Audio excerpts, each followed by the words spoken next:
et à tous. Je vais procéder d'abord à la fête. Xavier Lagrave, je l'ai vu. Maria Sidat, je l'ai vu aussi. Claude Pauliel, je l'ai vu. Corinne Lafito. On n'entend pas. Plus fort, Nico? Il n'y a que des graves, pas d'aigus. D'accord. Je sais que j'ai le technicien Mathieu. Je suis là. Il arrive. Tu peux régler le micro, on n'entend pas, ou directement au fond de la salle. Vincent Baraille a donné pouvoir à Maria Sidat, Isabelle Michelin, Jean-Claude Souk, Christelle Baron, Philippe Dellarini, je l'ai vu, Sonia Dubosc a donné pouvoir à Xavier Lagrave, Bernard Malherbe, Daniel Barrault, Didier Martin, Nathalie Carrière-Merlou, Marty Jérémy, je l'ai vu, Florence Agachi, Amiga, Casaban Yves a donné pouvoir à Paulette Saint-Germain, je l'ai vu, Stéphane Leblon, Duponce Roland, je l'ai vu, Thierry Boulet, je l'ai vu, Cathy Sébi, je l'ai vu. Cédric Berdoulet, je l'ai vu. Gérard Dehes et Thompson a donné pouvoir à Cédric Berdoulet. Joël Ducongé, je l'ai vu. Marie-Laurence Castellan, je l'ai vu. Daniel Saint-Genès, je l'ai vu. Michel Lamotte, Jean-Michel Alain, je l'ai vu. Pascal Caron, je l'ai vu. Vincent Lafargue, je l'ai vu. Béatrice Laché, je l'ai vu. Philippe Brett, il est là. Lionel Lafargue a donné pouvoir à Philippe Brett. Pascal Baquier, je l'ai vu. Lambert Gisbert, je l'ai vu. Nadine Faber, Jacques Pargal, Saint-Jean-Rémy, je l'ai vu. Karl Madère, Jean-Paul Mouret, je l'ai vu. Jean-Jacques Dupont, je l'ai vu. Jean-Michel Pelle, je l'ai vu. Didier Martel, je l'ai vu. Philippe Sylvain-Morès, je l'ai vu. Michel Marc, je l'ai vu. Et Benoît Nadon, évidemment aussi.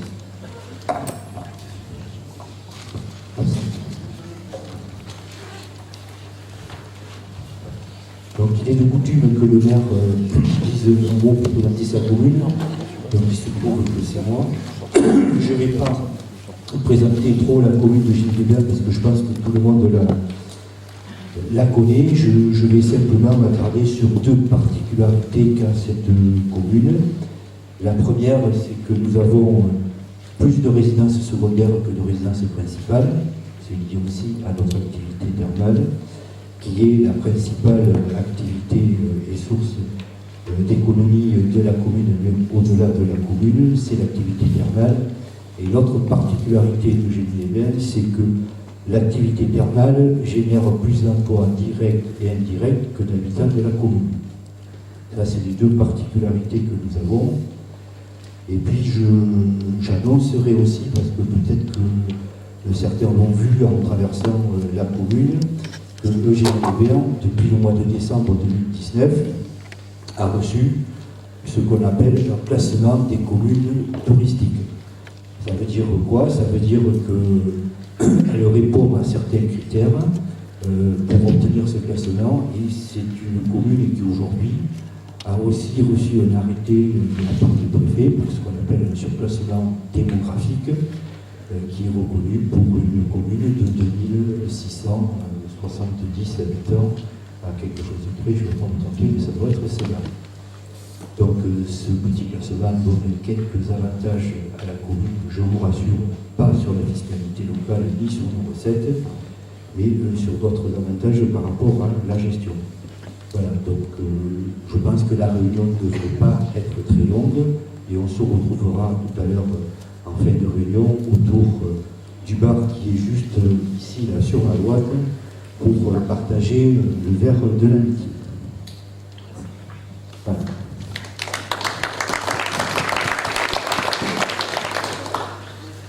Alors, avant de commencer l'ordre du jour, je vais vous proposer de rajouter des points à l'ordre du jour qu'on n'a pas mis sur la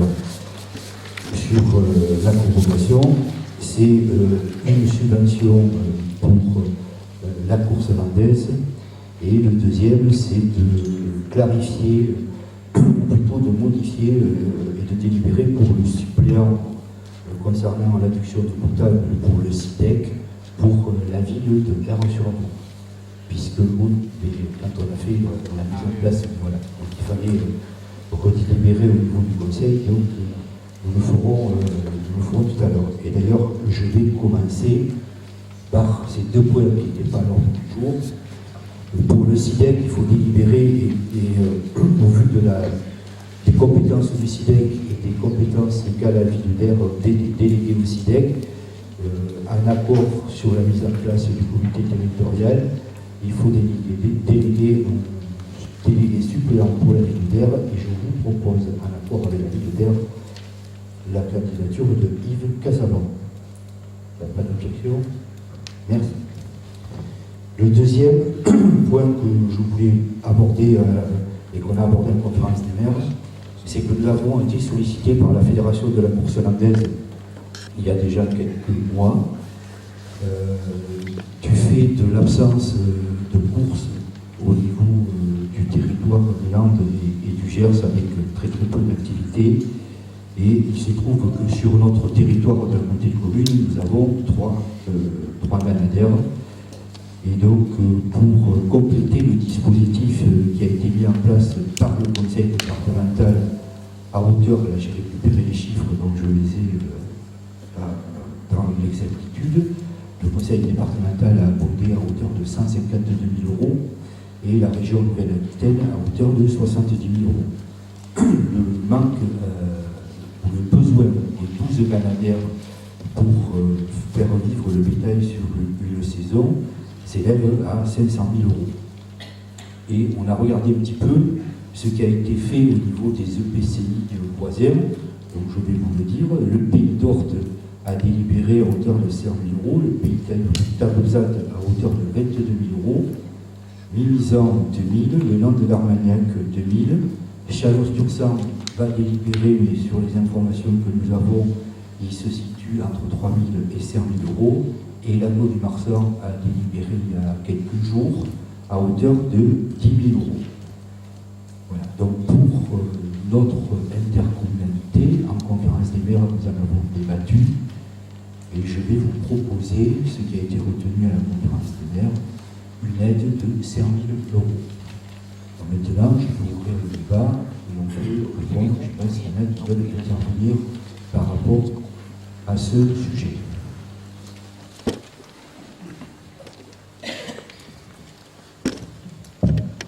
Oui, président.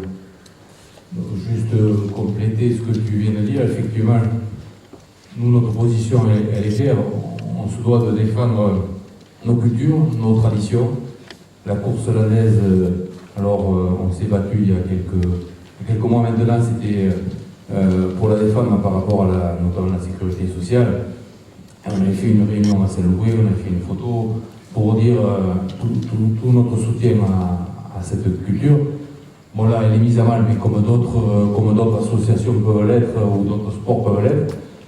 Et il me semble important de le faire. Alors le geste, est-ce qu'il faut donner 1, est-ce qu'il faut donner 5, est-ce qu'il faut donner 10, est-ce qu'il faut donner 100? Bon, là le curseur on le place où on le veut, mais il est important pour nous, si nous élus, on ne défend pas notre culture, on ne défend pas nos traditions, on ne défend pas nos valeurs, mais nos territoires ruraux n'existeront plus demain. Donc je pense que c'est important que la communauté des communes d'Aire-sur-Ado participe, comme l'a proposé le juste titre le président, en hauteur de 5 000 euros, je crois que c'est la somme qui est retenue. Je pense que c'est important pour l'ensemble de la profession et puis surtout notre territoire. Tu l'as rappelé, on a 3 ganadérias sur R, mais on a un octuple, je ne veux pas dire de bêtises. Christophe, il est 8 fois champion de France. Son frère a été aussi champion de France des jeunes, je crois. Mais on a des Olivier Barouillet, on a des Eric Laveillerie, on a des Avignon, Feu, il est quand même d'air. Donc, voilà, donc je pense que c'est normal que la communauté des communes participe à ce soutien-là. Et d'autres intervenants sur ce sujet? Donc je vais le mettre au voix. Qui s'abstient? Qui est contre? Merci. Adopté. Je vais commencer l'ordre du jour traditionnel. Il nous faut, vous avez tous reçu les PV parce qu'ils n'ont pas été validés du 18 juin, du 15 juillet et du 22 juillet. Je vais vous proposer de les valider. S'il n'y a pas d'interrogation, d'opposition, pas d'opposition, pas d'abstention. Merci.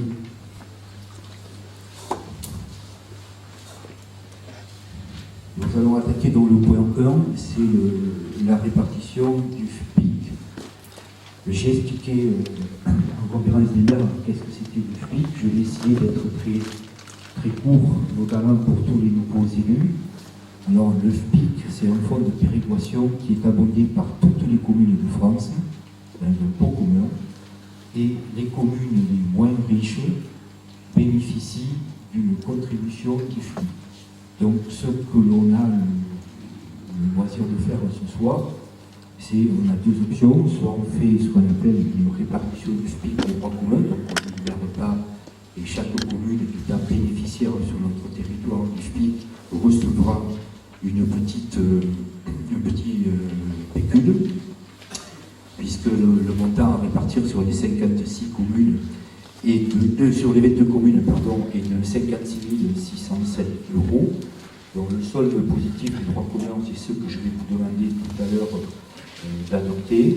Arblade-le-Bas recevra 1 633 euros, Orançon 847, Barcelone du Gers 7 255, Bernède 1813, Corbian 1235, Gérivière 322, Lanux 2132, Projan 1527, Ségos 1636, Vergoignan 2854, Erzuradou 7979, Baïs-Soubiran 3730, Buade 1995 euros, Placeur 2280, Duor-Bachéan 4470, Eugénie-les-Bains 3879, Latrille 839, Brunner 4174, Saint-Agnès 738, Saint-Louis 2390, Saron 986 et Vielle-Tursan 1973. Alors cette répartition, elle se fait par rapport au pot commun, c'est que toutes les communes abondent, avec par rapport à la richesse de chaque commune.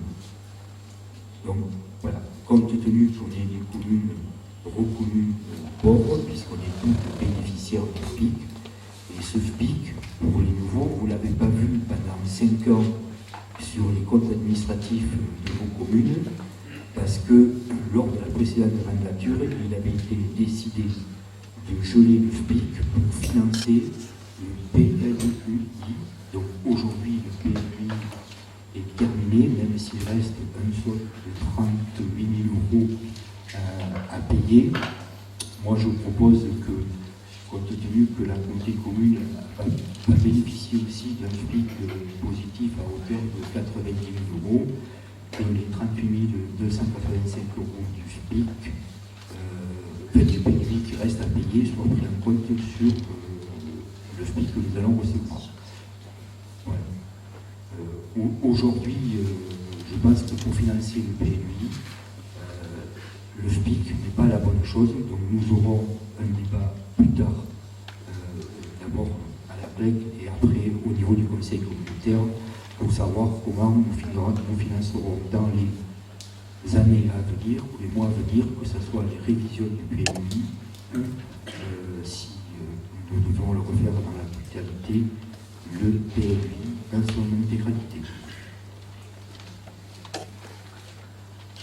Il y a des questions? Non. Donc comme on n'a pas à délibérer ces trois problèmes, on va le laisser comme ça. Nous devons renouveler aussi ce qu'on appelle la commission intercommunale des impôts directs. Donc on vous a mis sur le petit document les titulaires et les suppléants qui figuraient en 2014. On va vous demander, on vous a demandé, peut-être que certains ont déjà délibéré, de bien vouloir nous faire reconnaître le plus rapidement possible les noms que vous souhaitez qu'on intègre, qu'on passe comme proposition, pardon, aux services fiscaux pour composer cette commission intercommunale des impôts. Pour Maria Sibat et Philippe Larini. Et Paulette, je suppose. Oui, Paulette. Et suppléant Claude Pommier.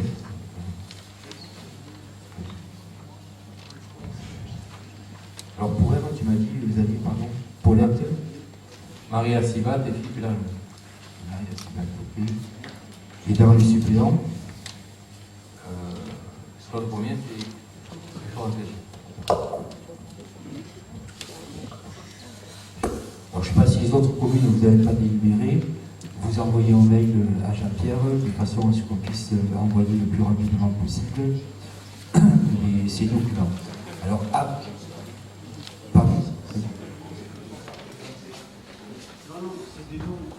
Il faut qu'on fournisse. Il n'y a pas de règle. On fournit combien de noms? On fournit 40 noms et les services fiscaux vont en retenir 20.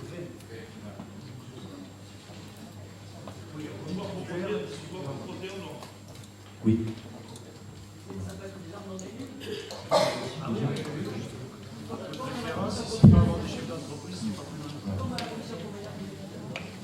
C'est pas.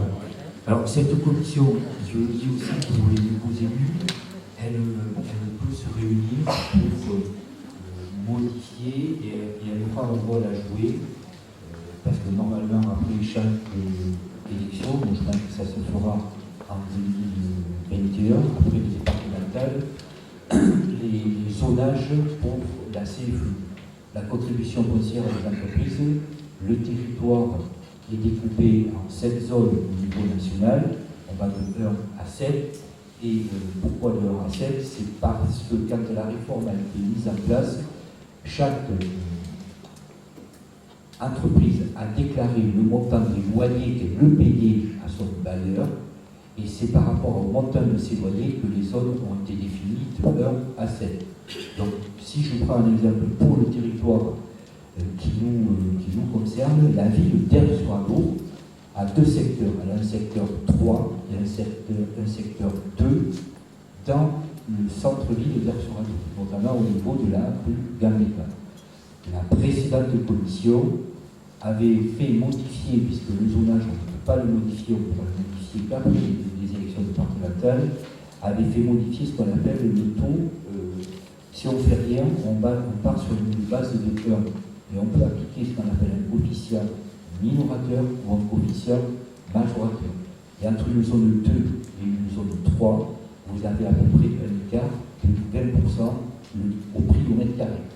C'est ce qui avait été fait pour que le centre-ville d'Erzuano soit sur les mêmes bases au niveau de la CFE. C'est le rôle de cette commission, puisque cette commission proposera toutes les modifications qui lui sembleront nécessaires au service des impôts, et c'est la commission départementale auquel nous ne siégeons pas, la commission départementale qui décide par rapport au dossier qui a été proposé. C'est clair? La commission fait des propositions, et c'est la commission départementale qui est composée d'élus, notamment des parlementaires, des représentants de PCI, des représentants du département et des représentants des catégories socio-professionnelles, à part égale. Et c'est cette commission qui valide et qui ne valide pas les propositions techniques par la commission intercommunale des impôts directs. Non.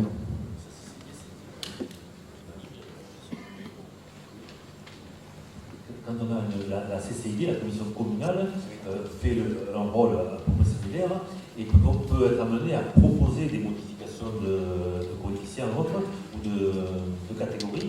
Et là, à ce moment-là, on fait une proposition et c'est les services fiscaux qui répondent favorablement ou pas à cette proposition. Tandis que là, ce n'est pas les services fiscaux, c'est une autre commission. C'est tout à fait ça. C'est bon pour tout le monde, vous avez tous assimilé, pas de soucis. Merci.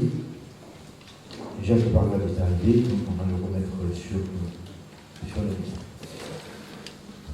point 3, alors ce sont des choses qui ont déjà été actées sur le plan administratif.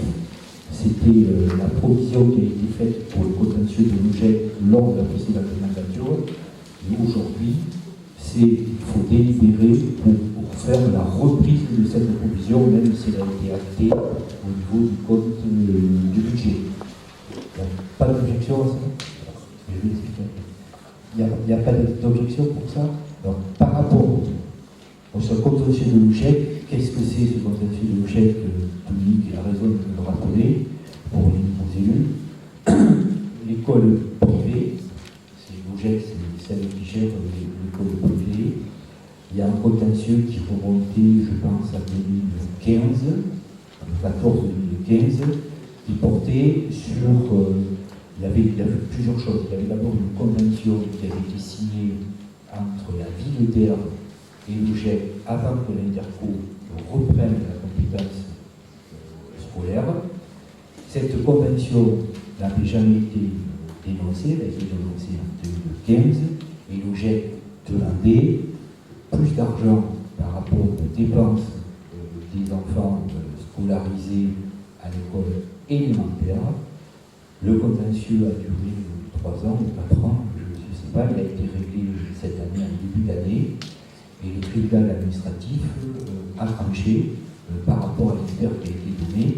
La communauté de communes devait verser plus d'argent à l'OGEC, chose qui a été régularisée après le vote du budget de juillet 2020.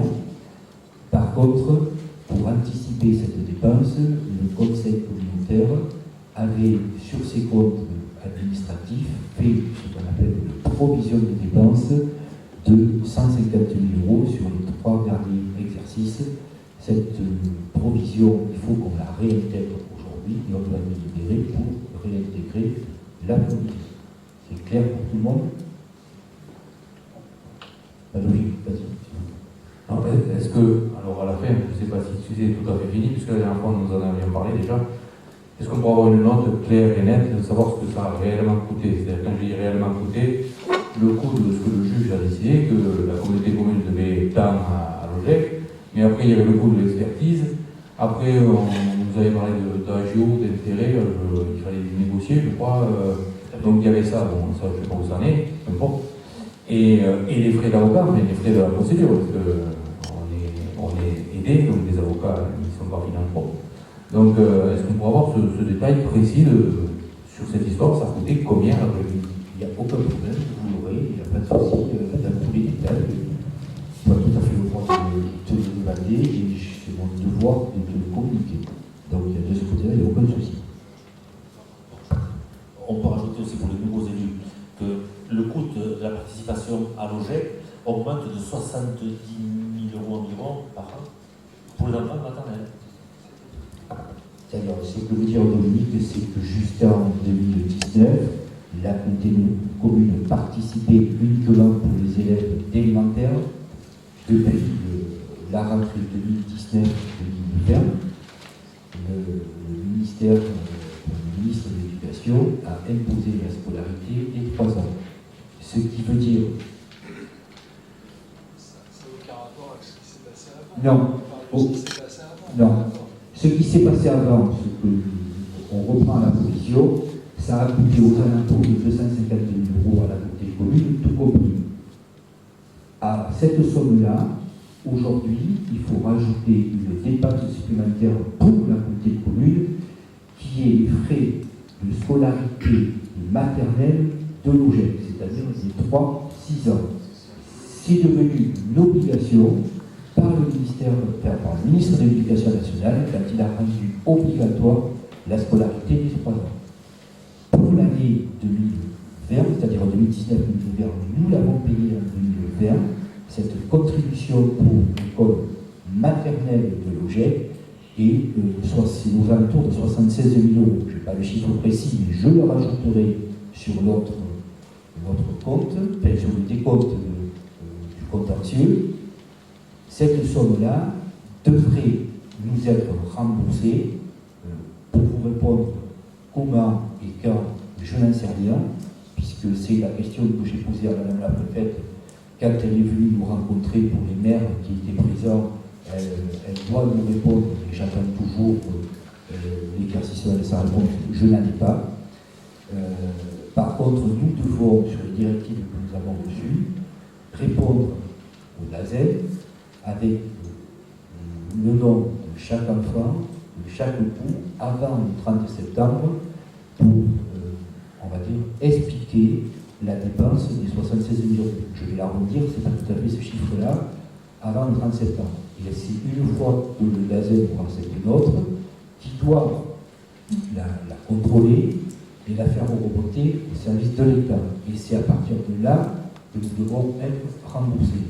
Je ne sais pas si on sera remboursé sur l'exercice 2021 ou si on sera remboursé en 2021 pour le compte de l'année 2019-2020. Voilà. C'est clair pour tout le monde? Merci. Je vais laisser le soin à Jean-Pierre de vous expliquer les décisions modificatives au niveau du budget. Donc, décision modificative, ce qui signifie qu'on adapte les décisions que vous avez prises dans le cadre du budget public selon l'évolution des dossiers. Alors, en investissement, il vous est proposé d'abonder le financement du programme d'investissement Écloserie de Bastia pour 3 656 euros.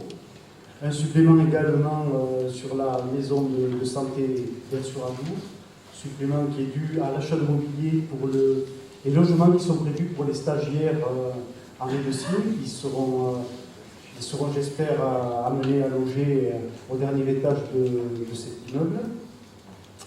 Et plus, dans ces 15 000, comprennent également des avenants de renforcement de structure pour l'essentiel, puisqu'on travaillait sur un immeuble ancien, donc on a pu avoir des mauvaises surprises en matière de solidité et de structure. Signalétique de PIRES, c'est la prise en compte de panneaux quand une entreprise nouvelle arrive ou quand il y a des panneaux de signalisant des entreprises qui sont admis, qui restent à changer. Les 1317 euros à prendre sur les véhicules, il s'agit en fait de l'achat d'un topomètre. Qu'est-ce qu'un topomètre? C'est sur le véhicule de voirie. C'est un compteur extrêmement précis qui permet à Laurence Desmy, quand elle fait les métrés pour les évaluations des travaux de voirie, de les faire le plus précisément possible. Et dernier point en dépenses, 1077 euros, vous le verrez dans la décision modificative qui porte sur le budget annexe de la zone de Bastia. C'est un supplément à prendre qu'on vous expliquera plus tard. C'est une dépense d'investissement qui abonde les budgets d'investissement d'équipement des zones d'activité. Comment on finance ça? La logique veut que pour l'opération de la maison de santé Vers-sur-Adour, on répercute intégralement sur de l'emprunt, sachant que l'emprunt est remboursé via le loyer qui sera appliqué à la structure qui fédère les professionnels médicaux, qui s'appelle la CISA, et par un virement de la section de fonctionnement. Pour le reste, sur le tableau qui vous est proposé en fonctionnement, on va vous proposer des modifications compte tenu de la décision que vous venez de prendre en début de séance, c'est-à-dire que vous avez décidé d'une subvention de 5 000 euros à verser pour soutenir la course hollandaise. Par conséquent, ce qui vous est proposé, on a réinjecté ce fameux FPIC, puisque quand vous avez voté le budget primitif, on avait équilibré dépenses et recettes du FPIC. Autrement dit, il y avait 0 recette sur ce programme-là. Là, on a commencé à réinjecter le solde positif. Donc, il faudra rajouter 5 000 euros à partir du FPIC de façon à pouvoir financer la subvention que vous venez de voter. Pour le reste, une ligne qui n'est pas inintéressante, le dégrèvement GEMAPI, on en a parlé ce matin. De quoi il s'agit?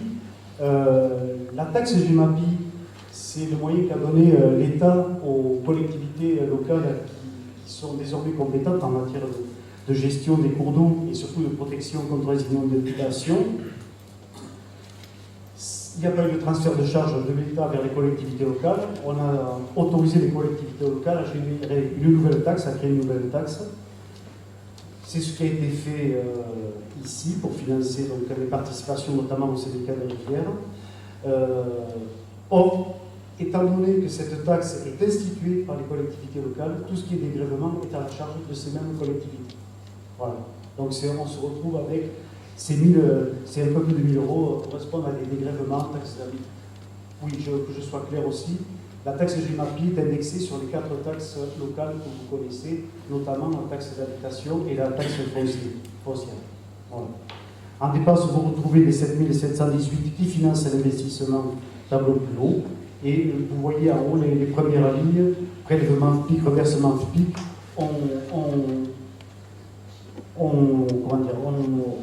on s'aligne progressivement sur le FPIC qui nous a été effectivement notifié. On n'a pas encore consommé tout le solde positif qui revient à la communauté des communes concernant le FPIC. Voilà pour cette décision modificative. Il n'y a pas d'objection, pas d'abstention. Merci. Pour le budget de Bastia, c'est la même chose. Budget de zone d'activité, budget avec ces zones d'activité sont un peu particuliers. Bon, là, très peu d'écriture. Il faut surtout regarder sur les zones d'activité. La section de fonctionnement, c'est là où se passe la réalité des dépenses. Donc vous voyez au 6045 frais d'études de 6 000 euros. Il s'agit du dossier de permis d'aménager qui a été déposé et qui est en cours d'instruction afin de pouvoir. Pardon. Les Zarats. Je suis parti sur les Zarats, pardon. Donc,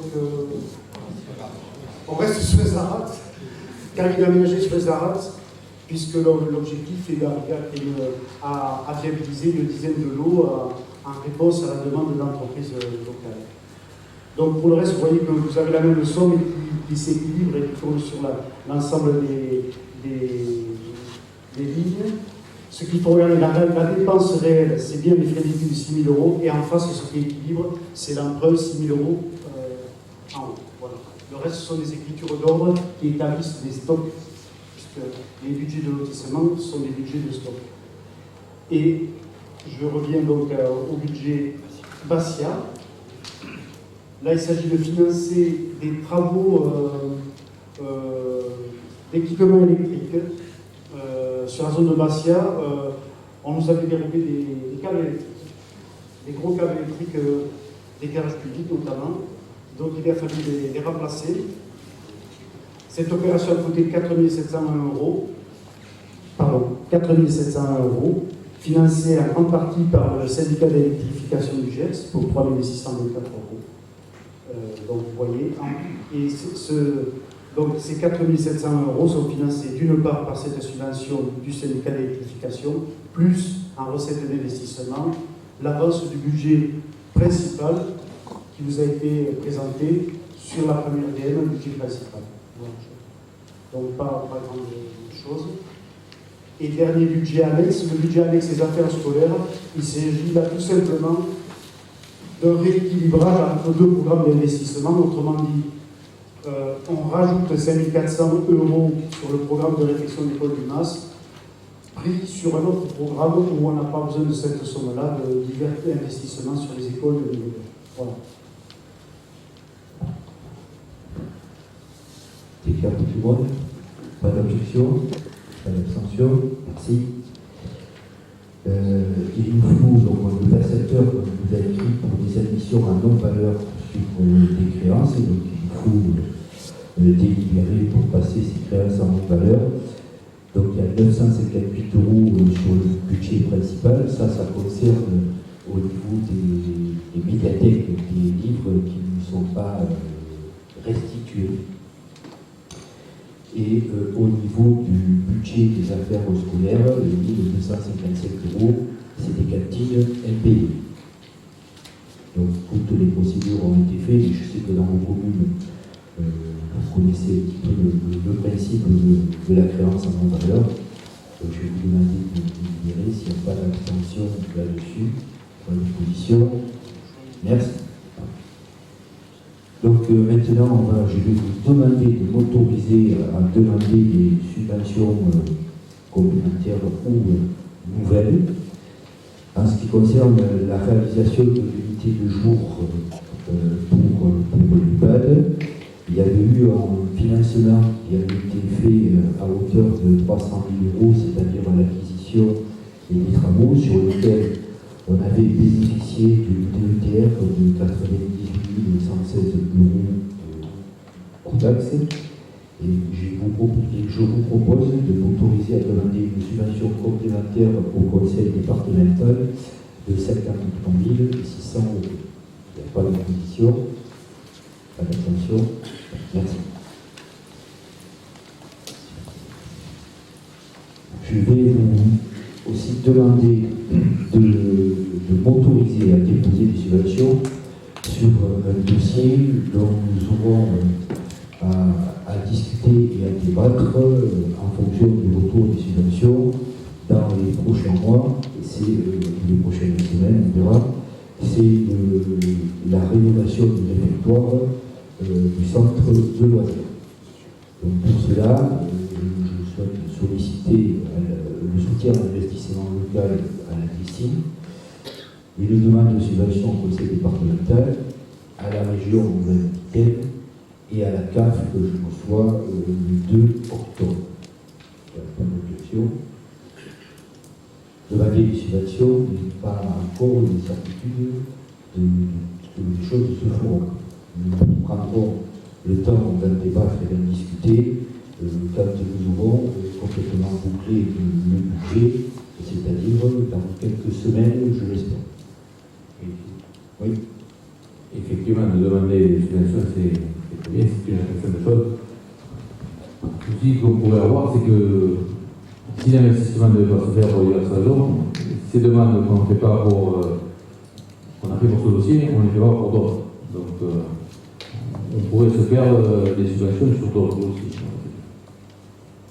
Oui, je comprends ce que tu veux dire, mais si les subventions et le soutien à l'investissement local ici, la préfète nous a annoncé, quand elle est venue il y a une dizaine de jours, qu'elle avait une enveloppe de 2 450 000 € qui lui était attribuée par rapport à la relance de l'économie par rapport à l'État.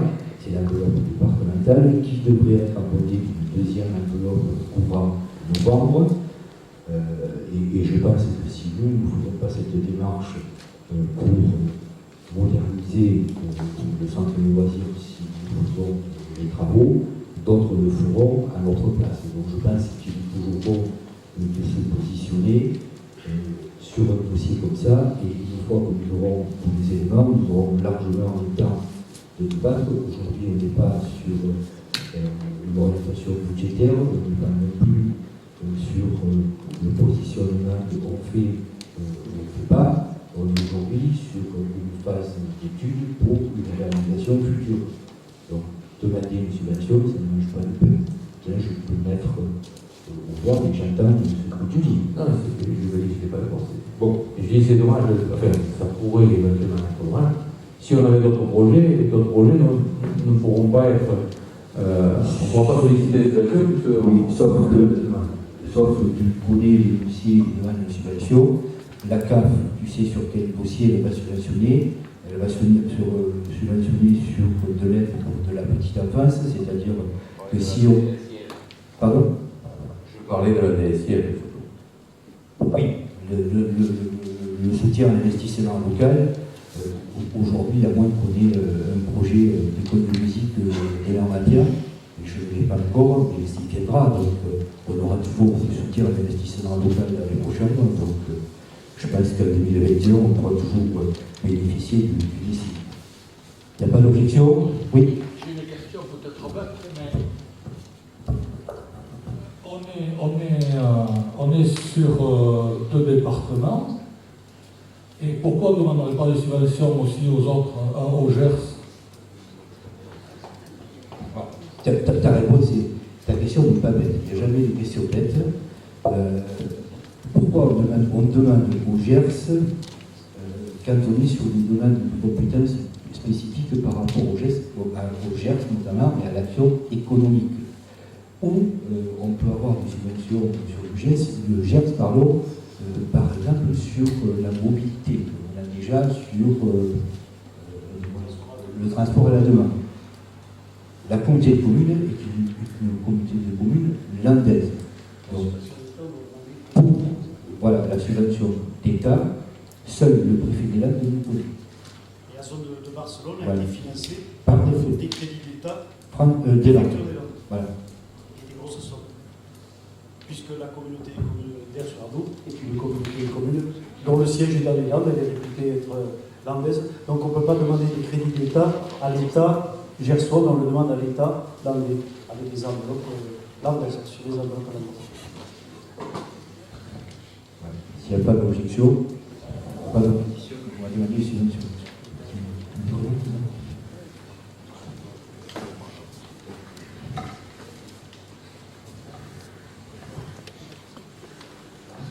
Bien, pour le contrat territoire lecture, donc, le réseau des médiathèques communautaires bénéficie d'un renouvellement effectué en 2019 du contrat cadre pour 3 ans de contrat lecture avec la DRAC Nouvelle-Aquitaine et l'Occitanie. Donc chaque année on propose un plan de financement prévisionnel pour cette opération qui se décompose alors en 3 axes. Pour les dépenses, un axe social de 19 953 €, un axe culturel et citoyen de 11 561 et un axe territorial de 15 339, soit un total de 46 854 €. Et pour ce qui est des recettes, donc la DRAC Nouvelle-Aquitaine 20 000 €, la DRAC Occitanie 3 000, le département des Landes 4 000, la CAF 2 800 et la communauté des communes 17 054 €, soit un total de 46 854 €. Et donc c'est ce plan de financement qu'il convient d'approuver aujourd'hui. Voilà. Est-ce qu'il y a des abstentions? Qui est contre? Je vous remercie beaucoup.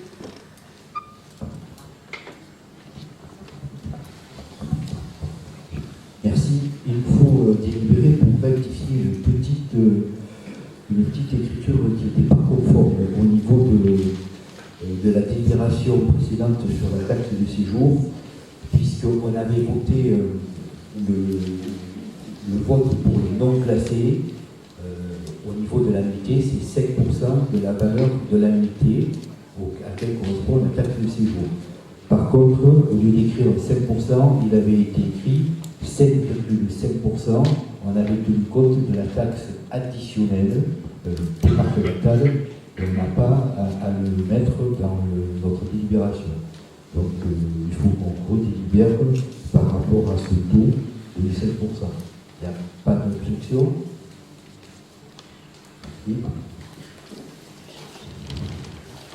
Et ensuite, les conseils qui nous sont prodigués, là je vous donne l'information, on n'a pas délibéré, par le gestionnaire de notre réseau informatique au niveau du suivi de la taxe de séjour, c'est de faire payer les petits logeurs, on va dire, au trimestre. Alors je vous rassure, pour certains, il faut aussi d'office, donc on n'a pas besoin de délibérer par rapport à ça. C'était juste une information complémentaire par rapport au taux de 5% que je tenais à vous préciser. On va arriver sur le point 14. Le point 14, pour les anciens élus ou les nouveaux élus qui étaient au conseil communautaire de Saint-Louis dans lequel on avait voté le budget, il avait été décidé de participer pour ce qu'on appelle la prime Covid, qu'ont reçu tous les agents de l'EHPAD via l'ARS, et on avait convenu à ce moment-là, au niveau du vote du budget, de verser une prime Covid aux agents des écoles qui avaient assumé la garderie obligatoire pour le personnel soignant, aux agents des écoles qui avaient été renforcer les équipes de nettoyage par rapport à une recrudescence de nettoyage qu'il fallait faire à l'EHPAD, et ainsi que pour les cuisiniers usines centrales, c'est 5 agents qui sont concernés par rapport aux usines centrales. Donc sur le budget principal, il avait été voté une provision de 57 000 € pour payer cette prime Covid. Et sur le budget annexe des affaires scolaires, il avait été voté une provision de 15 000 €. Sur le budget annexe des affaires scolaires, le coût réel de la dépense s'élèvera à 8 820 €.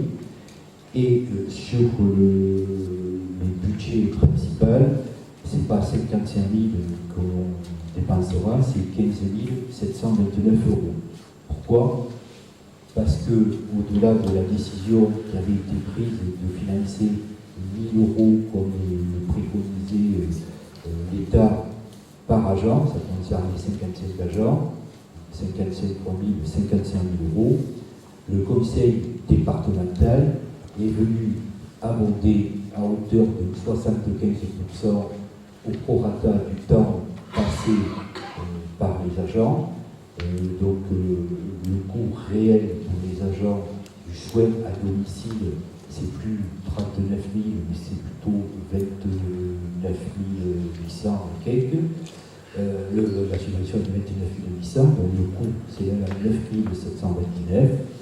Et les 6 000 € complémentaires, c'est pour les autres agents des cuisines qui, ceux-là, ne sont pas subventionnés pour le portage à repas à domicile. Les autres agents communautaires qui ont travaillé à l'EHPAD, ça s'élève à 6 000 €. Donc si on se...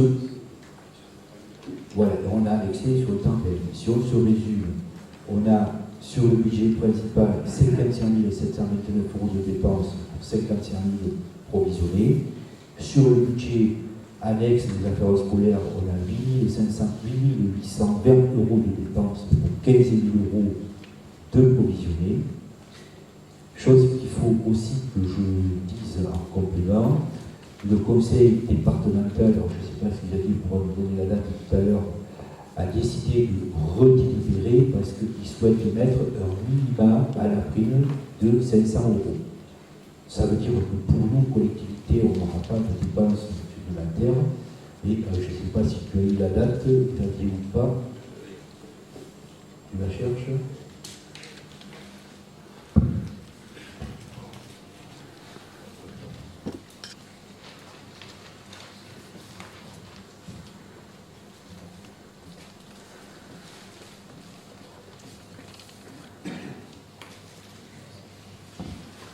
De toute façon, si le conseil départemental décide de mettre un minimum de 500 €, la dépense pour la petite commune sera là toujours la même, il n'y aura pas de différence. Et il faut qu'on attende la déclaration du conseil départemental pour payer cette prime. Donc, pas même que pas. L'ouverture de la session est le 16 octobre. Voilà. Donc, on aura une réponse courant octobre et on pourra payer le fin octobre cette prime qui est due au niveau de nos agents. Donc moi, ce que je vais vous demander, c'est de délibérer pour instaurer cette prime exceptionnelle. Il n'y a pas d'objection, pas d'abstention. Merci. Alors l'autre poste, je vais vous expliquer un petit peu à la conférence des maires, je vais vous expliquer à vous. Nous avons un agent comptable qui aujourd'hui fait 16 heures chez nous, fait quelques heures à la mairie d'Urgons et quelques heures à la mairie de Orensan. À la mairie d'Urgons, elle a démissionné, je crois, dans les 2 mairies. Et nous attendons de savoir quand c'est que Orensan aura pu la remplacer pour pouvoir la récupérer à temps plein à la petite commune. C'est pour cela qu'aujourd'hui, je vais vous proposer de monter son poste de 16h à 22h30 et je vais vous expliquer pourquoi. Parce qu'aujourd'hui, nous avons un service mutualisé entre la petite commune, l'EHPAD, le CIAS pour la comptabilité et ce service fonctionne partiellement et je souhaiterais qu'il fonctionne à temps plein, la comptabilité se fasse exclusivement à la petite commune. Parce qu'aujourd'hui, j'ai qu'une seule personne qui fait la comptabilité au sein du CIAS, c'est Amandine Bourrel, Et si Amandine de Grey, demain, elle n'est pas là, on bloque le système du CIRS. Et je crois qu'aujourd'hui, il est trop dangereux de jouer avec ça, surtout avec ce qui est en train de se passer. Donc ça va nous permettre, si on mutualise ce poste-là à 100% à terme, de pouvoir libérer un petit peu de temps à Maryse Campos pour faire ce que je souhaite qu'elle fasse, un peu plus de gestion pure au niveau de la comptabilité. L'autre raison pour laquelle il faudra qu'on arrive à temps plein, c'est que dès le mois de janvier, c'est-à-dire au 1er février 2020, nous allons complètement changer notre système d'approvisionnement des cuisines centrales, c'est-à-dire qu'au niveau des cuisines centrales, nous n'allons plus travailler avec le groupe Ensemble, qui nous fournissait des menus. Nous allons fabriquer et penser nous-mêmes nos menus dans les cuisines centrales, et on va travailler avec le GARA. Le GARA, qui est le groupement Aquitaine, le groupement d'achat en région Aquitaine. Et donc je vais donner la parole à mon vice-président pour vous expliquer exactement de quoi il en retourne. Et je reviendrai après sur le poste de la comptabilité. Oui, donc comme Philippe vient de vous l'expliquer, nous étions en marché avec la société Ensemble pour la fourniture des repas à la cuisine centrale, donc fourniture des repas tant pour les écoles que pour les l'EHPAD. Donc ce marché s'est terminé le 31 janvier 2021. Donc nous devions donc savoir s'il fallait renouveler ou pas. Chose également qu'on doit appliquer, c'est par rapport à la loi Egalim et la fourniture des denrées, on se doit de respecter un certain pourcentage de denrées provenant de circuits qualité, AOC, IGP, procédure équitable, ce que la procédure GARA va nous permettre, puisque c'est un groupement d'achat qui a été créé donc, au départ par l'hôpital de Dax et qui, justement, son principal intérêt, c'est qu'il va se fournir sur des produits donc, de la région, principalement, quasi exclusivement, donc qui sont ou labellisés AOC, ou labellisés IGP, ou labellisés ce qu'ils appellent équitable. Alors ne me demandez pas qu'est-ce qu'il y a derrière le mot équitable, parce que bon, c'est un jargon à eux quand même, malgré tout. Mais en tous les cas, c'est des produits de la région. Ça change quand même un petit peu de ce que l'on faisait avec Ensemble, puisqu'Ensemble, on achetait surtout des prestations chiffrées avec un prix, surtout. Et l'origine des produits, il n'y avait pas réellement même s'il y avait certaines conditions à remplir, on ne savait pas si le poulet il arrivait du Brésil ou s'il arrivait d'un autre pays. Donc déjà c'est une vraie différence en termes de qualité de produit. Bon, ça va aussi changer un petit peu le fonctionnement de la cuisine, puisque la cuisine en réalité ils étaient que des assembleurs, on va dire, on fournissait les produits, les menus. Et là, ils vont devoir se réapproprier un petit peu leur métier. Métier qui, bon, ils sont tous très motivés justement pour cette mission. Donc, bon, c'est un vrai challenge et un vrai changement de fonctionnement au niveau de la cuisine centrale. Voilà. Alors, à la conférence des maires, on va poser la question du prix. Aujourd'hui, on n'est pas capable de répondre à cette question en termes de prix. Sauf que, quand même, on ne part pas non plus complètement dans l'inconnu, parce que GARA fonctionne avec, je ne sais plus combien de collectivités, mais ils ont le montant du groupement d'achat, c'est 70 millions d'euros de marchandises, donc c'est quand même pas rien en termes de volume. Et les expériences qu'ils ont avec les différentes cuisines centrales qu'ils fournissent, c'est pas réellement une augmentation de prix, mais c'est surtout une grosse augmentation de qualité de rendu et de de repas livrés aux gens qui vont consommer ces repas. Voilà. Juste pour ajouter ce que tu disais, Benoît, donc le Gara, effectivement, c'est 70 millions. Leur spécialité, c'est de fournir en denrées alimentaires des EHPAD en priorité et des hôpitaux publics. Et quand on connaît l'hôpital public, l'environnement de faire des économies sur tous les postes, le repas fait partie aussi des économies.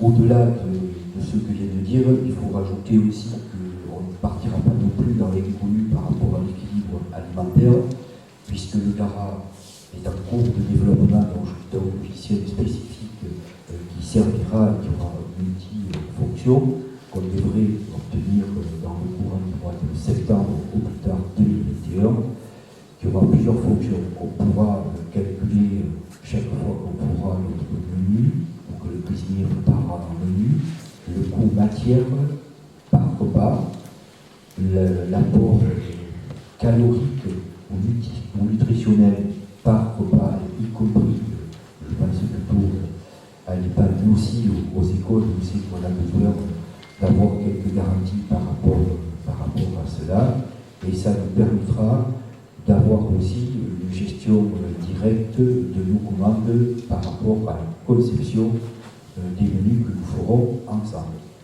Donc pour faire tout cela, effectivement, on aura un surcoût et qu'on va mutualiser avec le CAS au niveau des écritures comptables, puisqu'aujourd'hui, au lieu d'avoir un seul fournisseur, nous aurons, je ne vais pas vous dire combien, mais autant de fournisseurs que de denrées que nous achèterons. Ce qu'il faut rajouter aussi par rapport au Gara, c'est que si demain on décide de travailler avec un producteur de fraises, je ne sais pas si à la heure, à Ourense, à Barcelone, pour faire des desserts dans les écoles ou dans les pubs, nous aurons la liberté de travailler directement avec ce producteur. Et le but du Gara, c'est de mettre les producteurs comme les professionnels, c'est-à-dire les EPCI, en réseau, de façon à voir exactement ce que fait notre copain en termes de repas, comment il les prépare, à quel prix ils sont. Mais l'objectif ici, c'est que si on prend un producteur local de fraises, c'est de les faire rentrer dans le Gara pour qu'ils puissent écouler auprès d'autres établissements de proximité ces produits. Donc c'est une conception, une vision complètement différente de ce qui se passait jusqu'à aujourd'hui avec le groupe ensemble. Donc effectivement, il nous faut étouffer un petit peu ce poste de comptabilité pour les différentes raisons que je vous ai signalées. Donc aujourd'hui, je vais vous proposer de monter le poste à 29h30, mais en sachant que quand elle sera complètement libérée de la mairie de Lauvançon, ce n'est pas la communauté commune qui lui a demandé de démissionner, puisque nous on a appris qu'elle avait démissionné dans ces deux mairies. Et effectivement, en termes de gestion, on sait ce qu'elle a fait pour la comptabilité, on a souhaité lui proposer un complément d'heure pour faire tout ce que je vous ai expliqué aujourd'hui. D'autres questions? Pas de position? Pas d'abstention? Merci. Alors, le règlement d'intérieur l'appel d'offres que vous avez reçu, on va délibérer dessus. Alors, il y avait une inquiétude qui a été soulevée par Xavier en conférence des maires, à la fin de la conférence des maires, concernant la possibilité de Philippe Pellarini de siéger. Donc, je vais pouvoir répondre puisqu'on a vérifié ces points-là. Donc, à aujourd'hui, il n'y a aucun problème qui reste à la commission pour la première raison, c'est que le marché des travaux auquel tu pourrais te retrouver par rapport à l'entreprise de maçonnerie en porte-à-faux, la CAO ne se réunit que sur un marché de travaux supérieur à 5 350 000 €. Ce n'est pas de même que j'ai l'intention de lancer un marché de ce montant-là. Et la CAO, on l'a réunie particulièrement puisque aujourd'hui, on ne va plus le faire pour les cuisines centrales, puisque c'est le Gara qui c'est uniquement sur le marché des assurances. À moins que tu sois assureur, pas encore, donc il n'y a aucun problème pour que tu sièges à la commission d'appel. Il faudra voir au cas Voilà. par cas si vraiment il y a une S'il y avait un truc, possibilité. voilà. On va être vigilant là-dessus. On sera vigilant, mais à mon avis, il n'y a pas de problème pour que tu sièges. Il n'y a pas d'objection, toi, sur le règlement.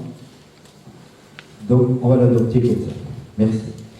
Il nous faut désigner un délégué suppléant à Carl Madère à l'ALPI, puisque l'ALPI nous a demandé un suppléant, on n'avait pas jusqu'à présent. Donc, je vais faire un appel à candidature qui souhaite être suppléant à l'ALPI de Carl Madère. Si vous suivez vos précisions. Et on va mettre Jérémy Narty. Pas de problème, Jérémy. Jérémy, tu vas suivre. Merci.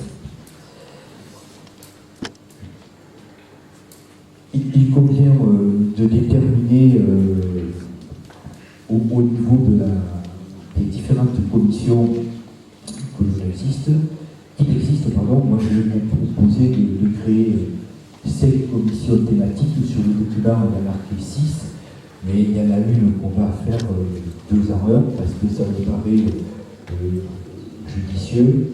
C'est de créer une commission culture, une commission éducation, une commission action économique et tourisme, parce que je pense que c'est lié, une commission urbanisme et logement, et une commission voirie qui existe déjà, mais qu'il faut aujourd'hui qu'on redélibère sur ce type de commission.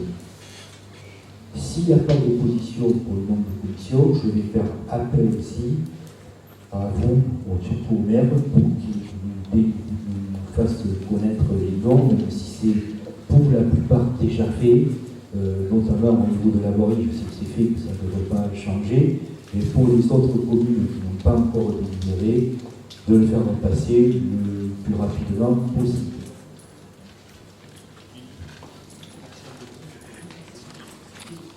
Donc on en fait qu'une qui s'appellera Action économique et tourisme. Donc c'est pour ça que je ne dis pas 6, c'est 5 commissions.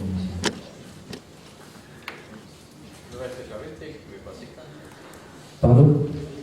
Non, alors le nombre, là aussi, tu as raison, Clavier. On reste sur la commission composée de 25 membres, plus le vice-président en charge de la compétence.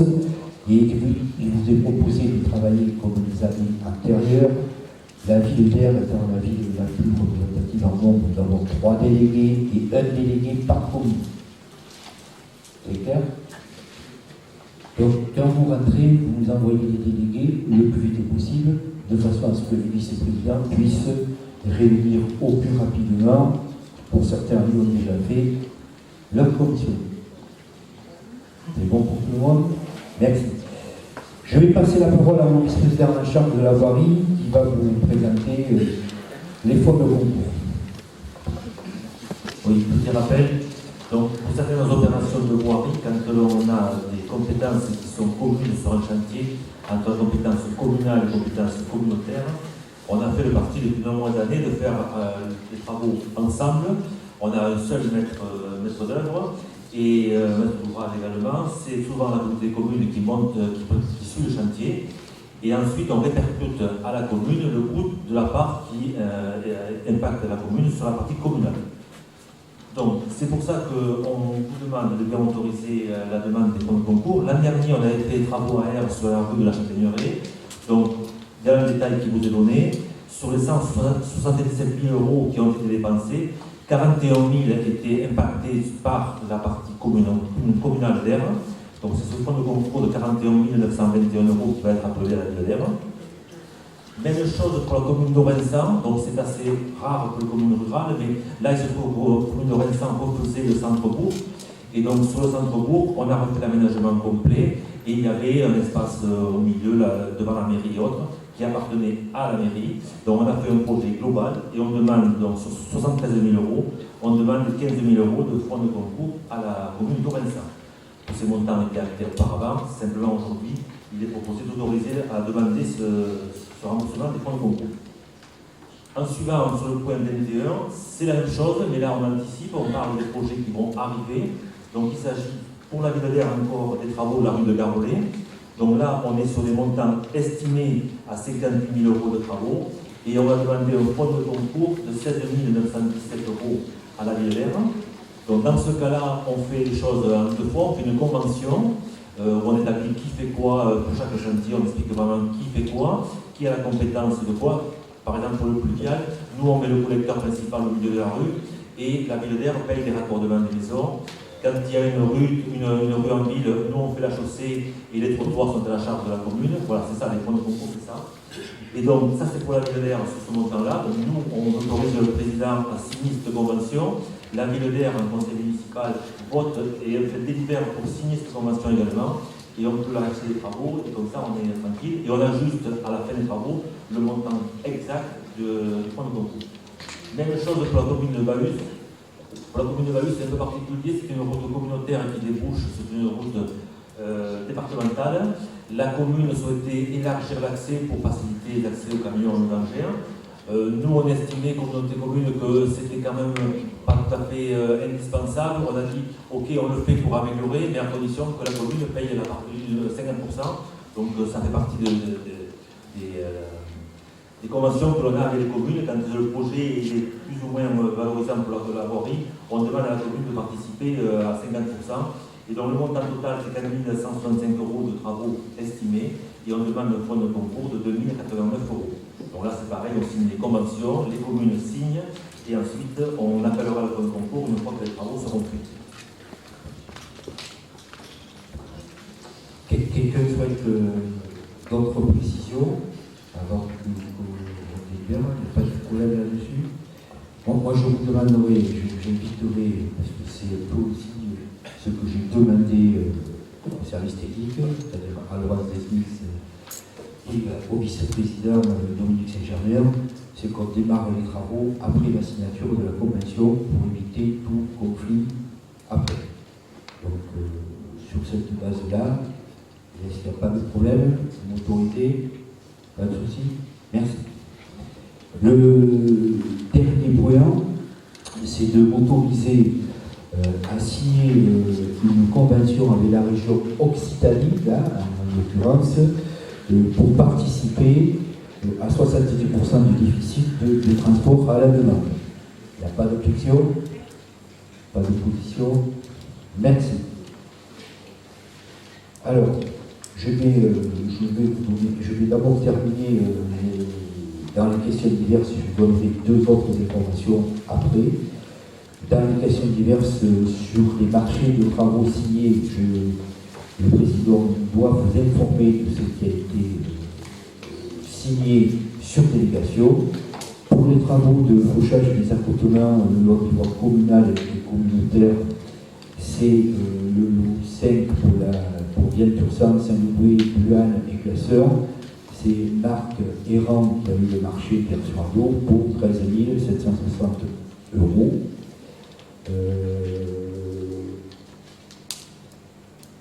Voilà, ça c'est bon.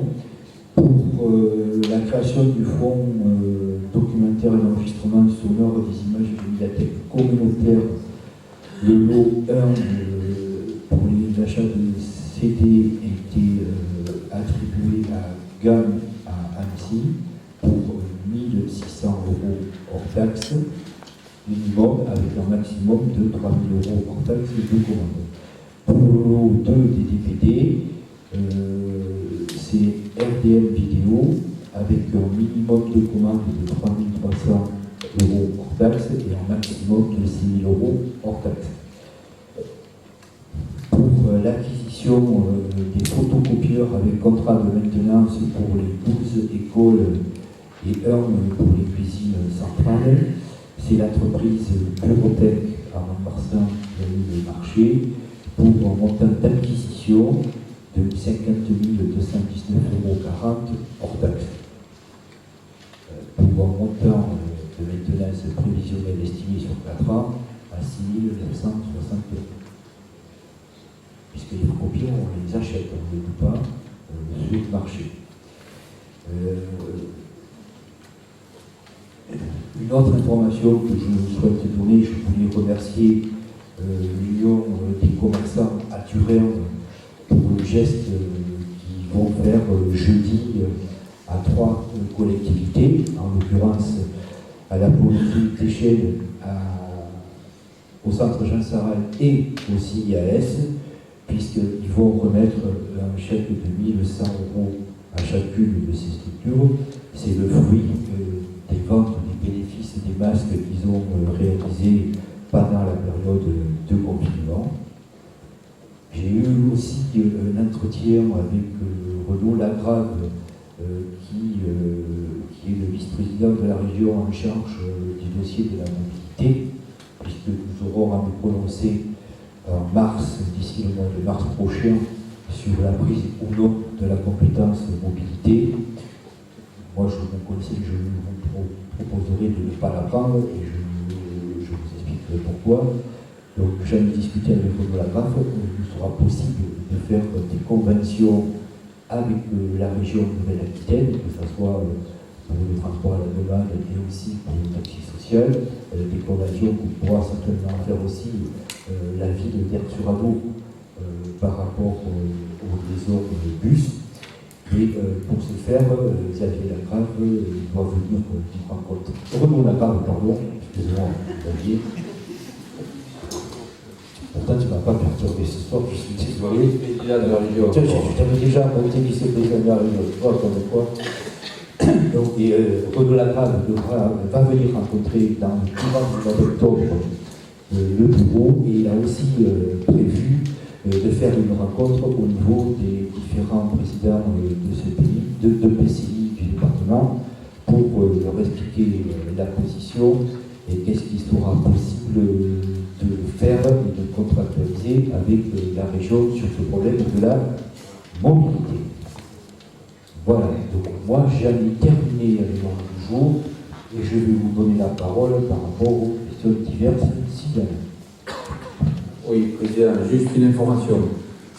Vous savez, il y a quelques jours, semaines maintenant, il y a eu un incendie très important à Aire-sur-Adour, puisque la société d'Estocland a pris feu, elle a carrément brûlé au nord de la ville, juste à côté d'Intermarché. Tout a été ravagé, il n'a plus rien. Donc le représentant, le patron de l'entreprise, M. Berger, est venu me voir. Vous imaginez dans quel état il pouvait être, puisqu'il venait de tout perdre. Donc il était assez démoralisé, mais combatif. Et il ne souhaitait qu'une chose, c'était de recommencer son activité. Bon, c'est sinistre, il y a des assurances, mais le temps que le dossier se fasse, ça va faire un petit moment. Et lui, il ne voulait pas attendre, il ne souhaite pas attendre que la procédure se termine. Il veut recommencer son activité, donc il était venu voir pour savoir si on n'avait pas un moyen, quelque chose à faire pour lui.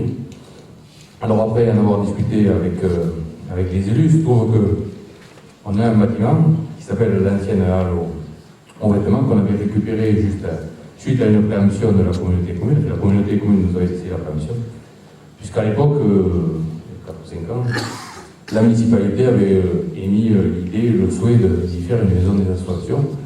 Ça ne s'est pas fait, on va revenir sur l'histoire. Après, il y a eu un bowling qui devait s'installer, tout était prêt, et puis la personne s'est désengagée.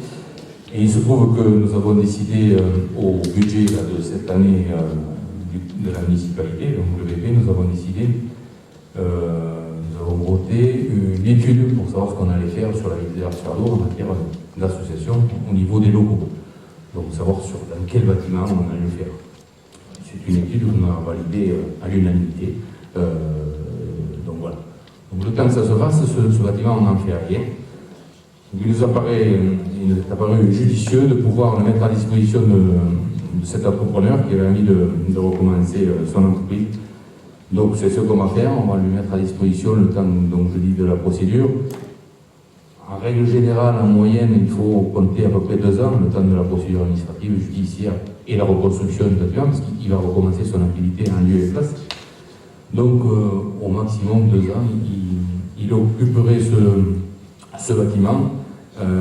Alors, gracieusement, au début, je voulais dire comme ça, le temps qui s'installe, et après, on fera payer un loyer à cet entrepreneur quand il sera en activité commerciale, mais une activité, on on a repris ce que la communauté commune faisait aussi, modéré par rapport à ce qui se fait sur notre ville, qui sera bien en deçà du marché de l'immobilier. Donc voilà, c'est pour vous signaler que le bâtiment de ce qu'on appelle communément la halle aux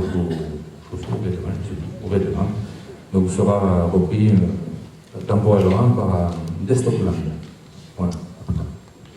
Merci pour le... Je vous remercie d'Atelier pour le geste qu'elle fait pour cet entrepreneur, c'est très bien. Pardon?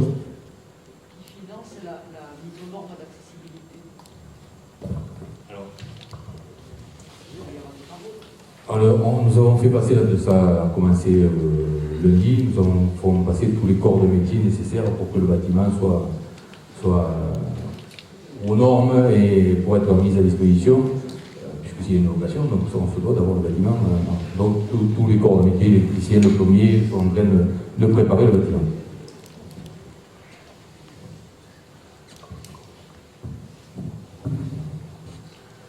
Juste une autre information, parce que c'est quelque chose qui devrait arriver à un conseil communautaire dans quelques semaines, quelques mois, du moins je le souhaite.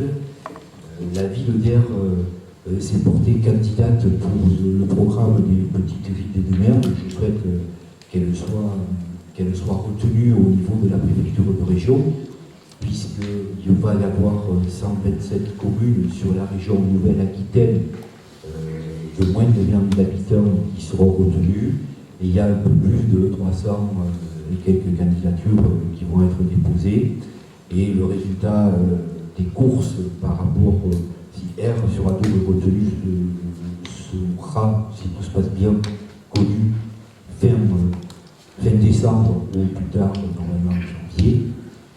Moi, je souhaite très sincèrement que la ville d'Aire soit retenue, ce qui nous permettrait, au niveau de l'intercommunalité, puisque la ville d'Aire devra contractualiser, et la communauté de communes aussi, avec les différents partenaires qui sont les banques des territoires, l'État, etc. Et ça nous permettrait de dégager une ORT sur Barcelone, Air Barcelone. Et pour en avoir discuté, quand même, je préfère donner l'information ce soir, avec différents agents immobiliers attureurs, l'ORT amène en complément, puisqu'elle se construit en parallèle des petites villes de mer, une défiscalisation importante avec le dispositif de Normandie. Pour faire court, si on s'engage à louer sur 12 ans un bâtiment qu'on va acheter plus les travaux, on peut défiscaliser 21% du montant de l'investissement total, achat plus travaux, en respectant des loyers modérés, et dont les loyers modérés sont aujourd'hui, pour l'avoir vérifié, dans les prix du marché attureur, donc ça ne pose pas de problème du tout par rapport à des investisseurs, et les agents immobiliers attendent ce projet-là, et ça permettrait de ramener de l'habitat, de l'habitation, des habitants en centre-ville. Et on sait qu'aujourd'hui, si on veut dynamiser quand même une ville et un commerce, il faut aussi que le centre-ville soit peuplé et pas que la périphérie. Ça passe avant tout par là. Et c'est pour cela que je souhaite que la ville d'Aire, et je ferai ce que j'ai fait, puisqu'on a déjà travaillé un petit peu ensemble avec Xavier sur ce dossier, et Jean-Pierre Castel aussi, sur que la ville d'Aire soit retenue dans le cadre des petites villes de demain. Alors, je ne sais pas si vous avez quelque chose, Xavier. Oui, donc effectivement, nous avons travaillé ensemble, et le but c'était justement que les deux collectivités, puisque même si c'est la ville qui porte ce projet, puisque ce n'est que la ville qui est candidate et qui sera, je l'espère, lauréate, mais c'est aussi un territoire, on travaille ensemble, donc on a monté un dossier où on a mis en avant tout ce que la collectivité, la communautaire fait, et tout ce que la communauté commune fait. On a mis aussi, malheureusement, en exergue tout ce qui ne va pas, et nos points faibles, parce que si on demande d'adhérer à ce dispositif, c'est parce qu'aussi on a des points faibles, il ne faut pas se le cacher. Donc c'est chose qu'on a fait, et on espère que notre dossier sera retenu, parce que ça aura un impact sur R directement, mais pas que sur R, sur l'ensemble du territoire. Donc on espère bien que R soit retenu et que les services donc, de l'État départemental pousse en ce sens, parce que, comme je le dis souvent, Erre-sur-Adour, on est la porte d'entrée de l'est du département sur deux départements, qui sont le 64 et le 32. On est un carrefour de deux régions, donc c'est important, ce serait important que notre ville, notre territoire soit choisi. C'est pour ça qu'on a travaillé de concert entre la ville et la communauté communale. S'il n'y a pas d'autres questions diverses, je vais lever la séance et on va se retrouver derrière la petite table. Voilà. Ah, pardon. C'était juste pour annoncer que pour les maires qui n'ont pas eu les rapports d'activité 2019, ils sont à votre disposition sur la table juste là-bas, donc vous pouvez les prendre. C'est bien parce que j'allais oublier de dire, ces rapports d'activité, moi je n'ai pas à vous les présenter, vous avez les documents. Par contre, vous devez de le présenter à votre conseil municipal, c'est ça pour les maires. Voilà. Merci. Donc, il y a un cas pour chaque commune, je vous invite à le reprendre. Merci, on peut se retrouver derrière pour voir le verre de la lecture. Merci.